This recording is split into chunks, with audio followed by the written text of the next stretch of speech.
Just to say that I did a little bit of hair drying on a video. Um, it's real common to use a hair dryer to try to get your watercolor to dry a little bit quicker so you can move on to the next thing.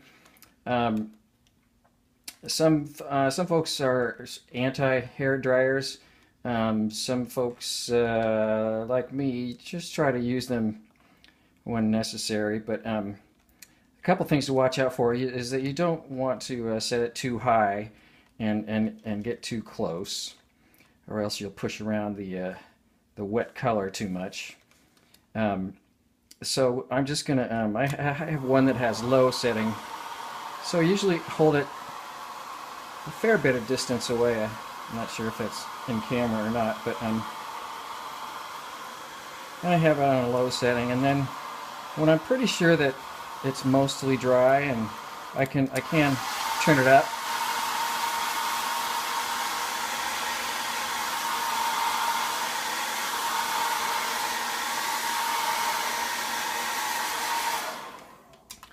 Exciting stuff. I'm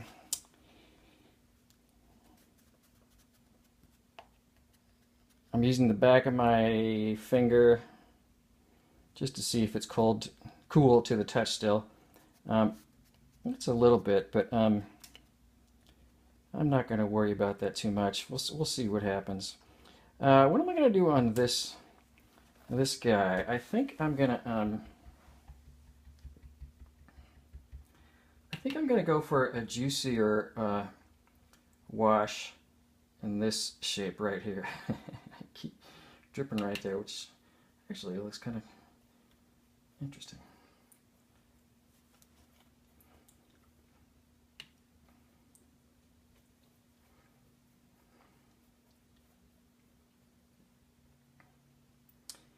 We will be getting into more than one color darn soon. Uh, Mostly to on something like I think I'll probably use this same little composition and start expanding our values and mixing colors that will get a lot darker. Each color has an inherent value range, each paint, I suppose, pigment, either way, of just how dark it will go. You can make any paint extremely light just by adding more and more water. But depending on the pigment, even if you're using it at full strength, full concentration, it will only get so dark. And especially when we start getting into learning values and learning things like how the color yellow inherently does not get very dark at all, even at full strength. We'll keep talking more about that. Yeah, that's kind of cool. I think I'm gonna go maybe on this one, maybe even darker, stronger.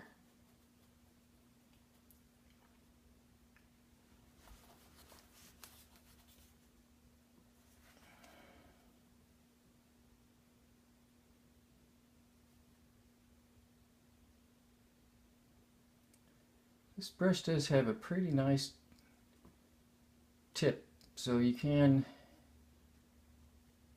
get pretty specific in where you're trying to get the paint to go. But if you find that it's just a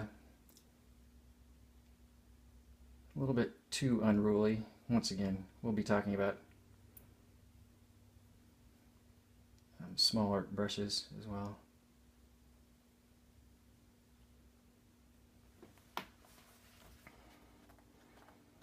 So partly just getting an idea for how this particular paint color, the range that it has, and how dark it will go, and how light it, what it looks like when it's really watery.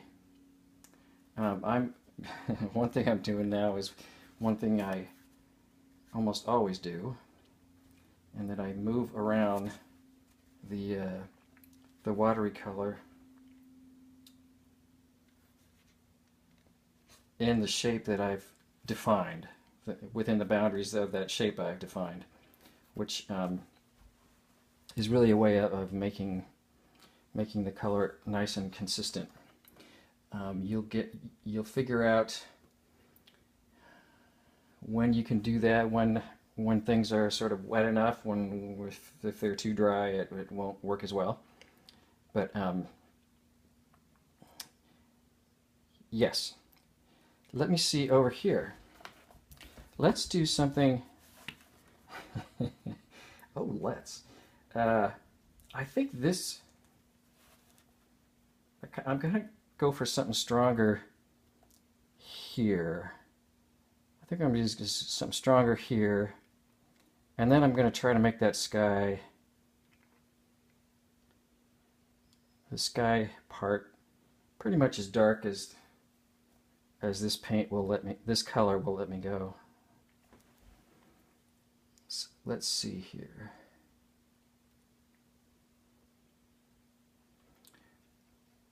You may have already figured out that one of the things you need to be aware of is what areas of your painting are at all wet, and what areas are dry. And if you want crisp edges and don't want colors to bleed and blend with each other across a shape, I'm going to pick that guy up right there. You need to make sure not to paint adjacent shapes where one of the shapes is still at all wet, or else the color will just, the color of the new shape will blend right into that. So for example, I couldn't do, now that this is wet, I wouldn't paint this shape because it's adjacent with this. I wouldn't paint this one either. This one I could, and in fact I think I will. And what I'm going to do is something that's is fun to do, and that's just turn it upside down, because I kind of want the we'll be talking about graded washes very soon as well. That's not that strong. Let's see, a little bit more concentrated. I hope my head's not cutting that. Yeah, okay.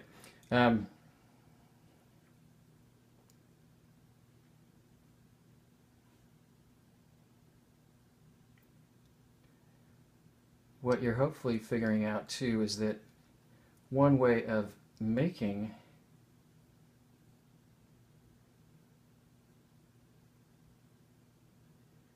a graded wash is basically starting off with a flat wash and then just dripping in a little bit more darker color when you get to the end. I will demonstrate. So I am being careful to not let those two guys touch, because then one color would start bleeding into the other. Once again, can be a wonderful watercolor effect, but not what I'm looking for right now.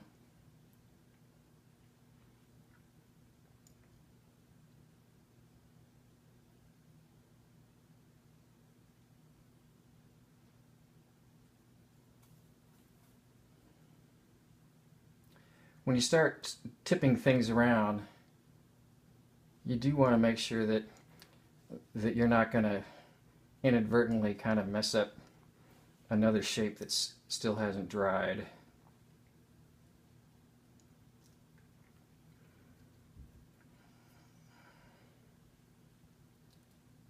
So what I'll do here is sort of make it clean and then try to come in with just, I don't want to make this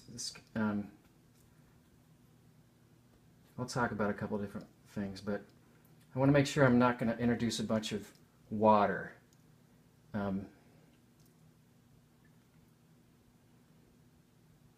I am going to try to introduce a little bit stronger, more concentrated paint.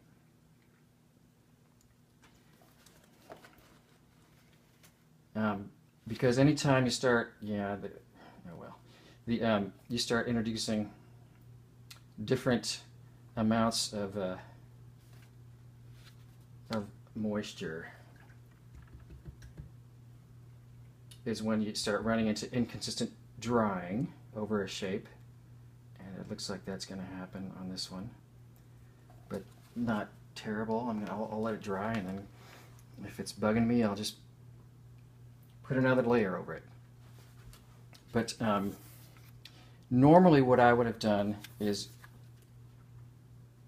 used a smaller brush that is going to will bring in some stronger color, but won't bring in a bunch of extra water along with it like this one will, because then this part of the shape is sort of drying, and then if we bring in something really too wet and it's inconsistent, that's when you get blooms and that stuff. Look at that. Yeah. Anyways, maybe I'll let it dry.